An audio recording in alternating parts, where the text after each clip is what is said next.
मित्रांनो, सुट्टीचा दिवस होता आणि घरचा मसालाही संपला होता. सकाळी लवकर उठलो आणि गाठलं थेट मी लालबागचं मसाला मार्केट.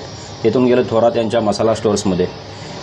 आम्ही घाटावरील असल्यामुळे आम्हाला तिखट असा घाटी मसालाच हवा असतो. त्यासाठी मी 1 किलोच्या प्रमाणात मसाला करण्याचं ठरवलं, जेणेकरून त्याचा 4 ते 4.25 किलो मसाला होईल. घाटी मसाल्याच्या व्यतिरिक्त इथे गोडा मसाला, मालवणी मसाला तसेच मसाल्यांचे विविध प्रकार देखील बनवले जातात.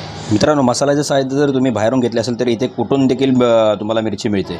मसाला हा मुळात वर्षभरासाठी केला जातो आणि उन्हाळ्याच्या दिवस असल्याने येथे दुकानात प्रचंड दिवसा गर्दी होत आहे. त्यामुळे जर तुम्ही जाणार असाल तर सकाळी लवकर जाणे एकदम सोयीचे राहील, जेणेकरून तुमचे काम साधारणतः तासा दीड तासात होईल. मित्रांनो, रेडीमेड मसाला हा कधी पण महागच पडत असतो, त्यामुळे आपण मसाला करून घेणं हे कधी पण सोयीस्कर गेले, जेणेकरून 1 किलो मिरचीचा जवळपास 4 ते 4.25 किलो मसाला बनतो. व्हिडिओ कसा वाटला हे मला तुम्ही कमेंट करून नक्की सांगा. धन्यवाद.